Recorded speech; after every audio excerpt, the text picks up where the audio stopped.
Hello everyone, I have finally returned from my hiatus where I finished and published my next game called Void at the Heart, which is now available for free. So to get back into the rhythm of making videos again, I'm going to start by talking about one of my favorite visual effects in the game, which is the player's afterimage trail. Unlike other afterimage effects, this one has a very wispy quality to it, and somehow seems uniquely dynamic. This is thanks to some special techniques I've implemented, which I'm going to discuss in more detail as I explain it. To start, what's the purpose of the afterimages? Well, the player character is fairly simple looking, and the same goes for the environment. So for the most part, I just wanted a way to make the game look more visually interesting and the movement more satisfying. One way to achieve this is to have afterimages appear every few frames, which adds a lot at a pretty minimal cost to the performance. Alternatively, you can create a new afterimage every single frame, which looks much more continuous, but for me, the player moves fast enough that even that method still looked pretty choppy. To fix this, I made the player generate enough afterimages in a frame to fill in all of the gaps, which completely fixed the issue. You might think that this would cause a big hit to the performance, but actually it doesn't, not really. Remember, this system is only used by the player, so the afterimages aren't especially prevalent.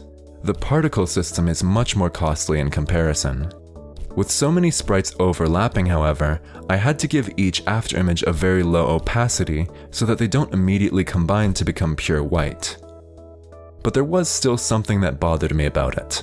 All of the afterimages kind of blended together into a big blob, and I felt that they could be designed to instead emphasize the player's tendril things. So to do that, I actually created separate versions of the player sprites to be used for the afterimages that only included the tendrils.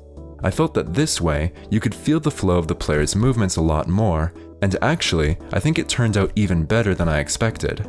From there, I experimented with things like decay time and color. In general, I was trying to make the afterimages last long enough to be effective, but short enough that they're not distracting. I think I reached a good balance, and it's especially fun when you build up enough speed to see a massive trail behind you. As for the color, there wasn't much I had in mind other than white, though I did try yellow, and it honestly just looked like the player was leaving behind a really bad smell, so I quickly changed that back. This left me with an effect that I thought looked really impressive, and fit the game very well. That being said, it definitely could be improved further. Maybe it could be more reactive to the gameplay, change more with the player's state, or something else. I could even take inspiration from some of the other variations, which definitely still have their own appeals. Certainly, if there's anything I've learned from this experience, is that there's a lot more you can do with afterimages than you might expect. Now, if you'd like to check out my game, there should be a link in the video or its description, and if you'd like to keep up with new videos I post, consider subscribing. Thanks for watching. Bye.